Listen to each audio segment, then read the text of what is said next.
menangis. Mama itu telah menjual semua perhiasan dan pakaiannya untuk pendidikan kamu. Jual. Untuk kita katanya. Jual.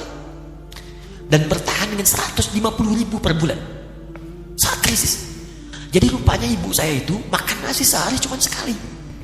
Beliau mengajar. Di berangkat sekolah itu cuma makan pisang, minum kopi, makan nasinya malam. Saya bilang, ya Allah, saya akan ganti baju ibu saya dengan kain ihram dan saya gandeng tangannya di Masjidil Haram. A'udzu billahi minasy syaithanir rajim. Bismillahirrahmanirrahim. Saya katakan pada ibu saya, bahkan Allah akan turunkan saat di dunia. Ayah saya meninggal saat saya masuk pesantren. Dan baiknya saya rasakan luar biasa. Beliau mengajar di musalla kecil dulu, sekarang jadi masjid. Itu saya selalu dibawa. Beliau mengajar, saya tidur. Sekarang gantian, saya mengajar, beliau tidur. Dan kadang di pangku, gendong sampai pulang. Saya pernah sengaja pura-pura tidur untuk ingin tahu apa yang dikerjakan ayah saya di jalan. Jaga betul supaya nggak bangun. Begitu saya disimpan di kasur dan bangun, diajak bercanda.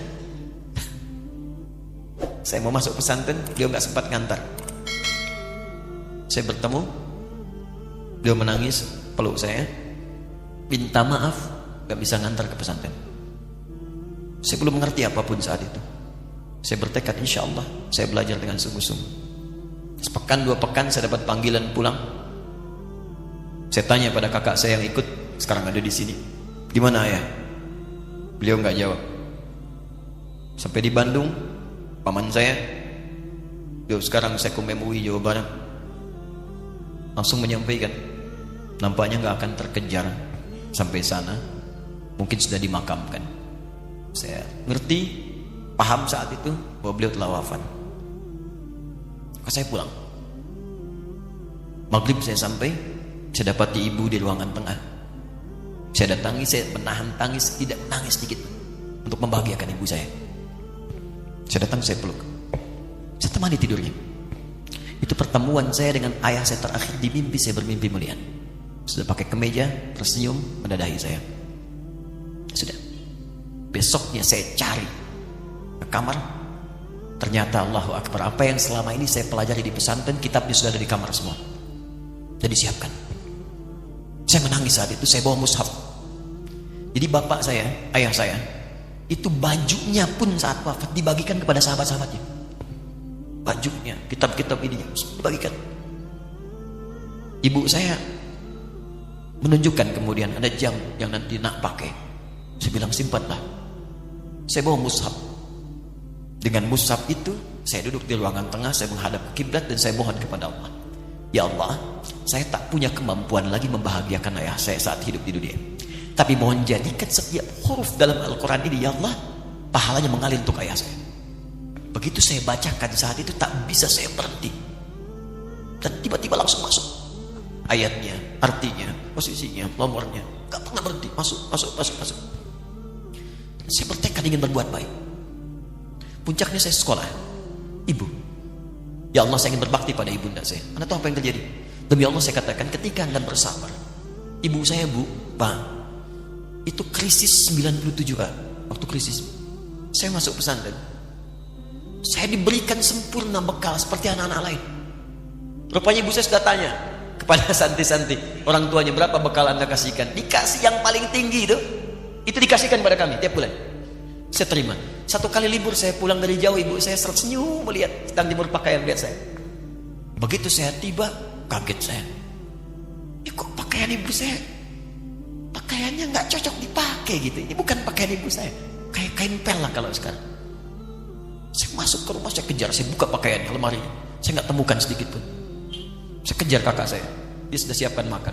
Kak perempuan kami yang kedua, mana pakaian ibu saya? Perhatikan jawabannya. Dia menangis saat itu. Dia bilang, mama itu telah menjual semua perhiasan dan pakaiannya untuk pendidikan kamu. juta katanya. Jual. Dan bertahan dengan 150.000 per bulan. Saat krisis. Jadi rupanya ibu saya itu makan nasi sehari cuma sekali. Beliau mengajar. Di berangkat sekolah itu cuma makan pisang, minum kopi. Makan nasinya malam. Saya bilang, ya Allah, saya akan ganti baju ibu saya dengan kain ihram dan saya gandeng tangannya di Masjidil Haram. Itu apa yang terjadi?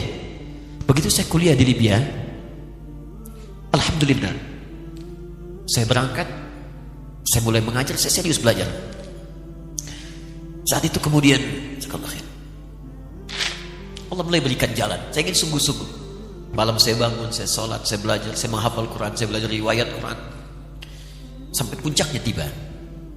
Saya ditugaskan pemerintah Indonesia saat itu untuk jadi petugas haji di Mekah. Saya telepon ibu saya. Saya bilang, Ma, saya insya Allah akan haji 2010. Saya telepon Februari saat itu. Saya dengar suara, terbayang wajahnya indah, senyuman, bahagia. Alhamdulillah, nah. Kapan berangkat? Tahun ini insya Allah. Saya bilang, dan saya tidak akan pernah berangkat kecuali mama pun akan berangkat. Terdengar nada pesimis tapi senyum. Dari mana katanya? Allah akan kasih, saya bilang. Saya sedang bekerja berusaha karena Allah. Mustahil Allah akan sia-siakan gitu. Berapa butuhnya? Porsinya 25 juta. Kapan harus ada? Bulan Juni. Ya, dari Februari ke Juni itu. Ya, Juli bukan Juli. Ya, jadi saya masih ingat bulan 7 5 bulan tuh. Saya ibu Pak, nabung saya. Saya beli tabungan, saya niatkan untuk ibu saya haji. Bulan Juli mesti setor 25 juta. Jadi semua tabungan masukin situ. Ada yang ngajar ngasih, masukin situ. Masukin semua. Tepat sepekan sebelum itu kemudian didaftarkan, saya buka tabungan. Allahu Akbar, karunia Allah luar biasa. Tadi butuh berapa? 25 juta. Begitu dibuka, Masya Allah, 1 juta. Karena beasiswa nggak banyak, 1 juta. Tapi 3 hari sebelum daftar, entah dari mana ibu-ibu pengajian nih KBRI datang, Ustaz, ibu katanya mau haji juga ya, Ustaz mau haji ya, ibu ikut ya, sudah nggak usah dipikirin, nanti kami yang pikirkan semuanya. Tiba-tiba dikirim, bayar porsinya di sana, dapat koper paling besar. Bayangkan, tadinya kopernya belum datang, telepon lagi, nak koper belum datang katanya. Saya bilang, Ma, tenang aja, apa hajinya nggak jelas ini? Tidak jelas, saya bilang, insya Allah. Ya. Nah, cuman beritanya berbeda. Begitu saya telepon lagi, Ma, gimana bisa? Nah, telah keluar pengumumannya. Kapan, Ma? 2013. Loh, kan saya haji 2010, nggak bisa, harus 2010. Lihat kalimat ibunda saya. Nah, jangan pernah mengambil hak orang lain.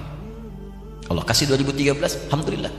Saya bilang, Ma, kita tidak harus mengambil hak orang lain, tapi kita meminta kepada Allah yang memanggil kita. Boleh jadi Allah akan berikan tambahan kuota pada tahun ini. Doa lagi, minta pulang ke masjid. Tiba-tiba ada sidang oki di Istanbul saat itu, keputusan 1.000. Setiap ada 1.000 muslim, 1 kuotanya. Saat itu Indonesia dapat tambahan 22.000, termasuk ibu saya ada di situ. Ya, acara malam Al-Qadar 27 Ramadan, malam masih ingat betul, saya jadi MC dengan rektor pada saat itu. Saya nggak pernah bawa handphone, tiba-tiba handphone itu saya bawa, berbunyi kemudian telepon itu. Saya minta pada rektor izin, saya angkat dulu, diperkenankan. Saya kemudian ke belakang masjid, saya angkat. Tiba-tiba saya dengar suara sudah menangis. Nah, katanya, kenapa, Ma? Alhamdulillah, Mama bisa haji. Ternyata kuota itu termasuk ibu saya. 5 bulan, Pak. Enak biasa. Nggak bayar tambahan, nggak ada macam-macam, bisa berangkat. Begitu saya berangkat duluan, saya tungguin betul di apartemennya, di maktabnya sampai datang. Begitu sudah datang, saya nggak sapa, saya lihat dari jauh. Bahagianya saya bisa mengganti pakaian tadi yang lusuh dengan kain ihram. Saya perhatikan, saya ikuti dari belakang. Di lift, saya ikuti. Di jalan, saya ikuti. Begitu sampai Masjidil Haram, saya gandeng tangannya. Ma, kita sama-sama. Labbaik Allahumma labbaik. Labbaik la syarika lak labbaik. Saya tawaf, saya gandeng ibu saya lindungi supaya dapat kenikmatan dalam tawafnya. Begitu saya rasakan bagaimana Sayyidah Hajar bekerja keras untuk Ismail. Saya balas di situ, saya gandeng tangan yang kanan. Saya minta pada Allah, muliakan ibu saya, ya Allah, muliakan ibu saya, muliakan, berikan saya kesempatan membahagiakannya. Cuman yang kanan digandeng, yang kiri kosong, karena sudah tidak ada. Ketika Anda belajar pun untuk menjadi ulama, Allah akan muliakan Anda. Orang tua Anda akan dapat bagiannya. Yang hafal Quran itu Musa, yang bisa haji bapak ibunya. Kemarin saya jadi Amirul Hajj dari kedutaan Saudi berangkat, membawa 350 orang rombongan. Siapa yang saya bawa? Ahli Quran, yang hafal Quran anak-anaknya. Ahmad Kamil, yang haji pengajarnya, murabbinya, ibunya, temannya, banyak yang berangkat. Yang berangkat siapa? Calon ulama. Dijadi ulama itu jangankan sudah jadi, kalau benar caranya, baru bergerak pun Allah pasti akan jaga. Kalau benar caranya. Di satu pertanyaan tadi, pilih mana orang soleh atau ulama? Jangan pisahkan. Karena jadi ulama itu adalah tingkat tertinggi bagian dari orang soleh. Jadi mesti ada yang jadilah di keluarga. Pilih satu mungkin ahli Quran, dua ahli hadis, yang lain dunia. Tapi dunia diniatkan membantu ibadah. Jadi arsitek buat bangun masjid, bangun pesantren, pahala banyak. Insya Allah akan dibuka oleh Allah. Insya Allah. Ada kurang lebih begitu ya. Satu pertanyaan tadi, ya, apa beda antara orang soleh dengan ulama? Wallahu ta'ala alam bissawab. Hati saya sedih. Yang pertama, menyimak perjuangan orang tua Ustadz, Masya Allah. Semoga ayah jadi ahli surga, ibu pun dimuliakan dunia akhirat. Tapi dari tadi saya sedih sekali.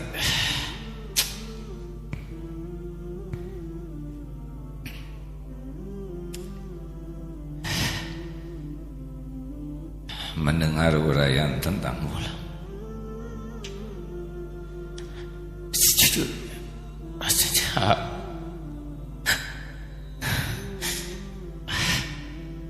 sepertinya jauh sekali dari yang disampaikan tadi. Saya belum mengerti. Jangan kenapa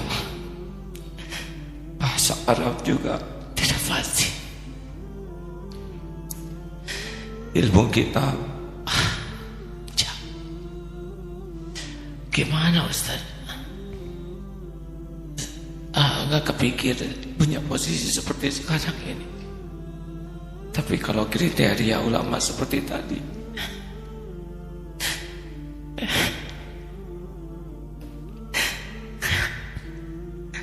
jadi tertekan sekali.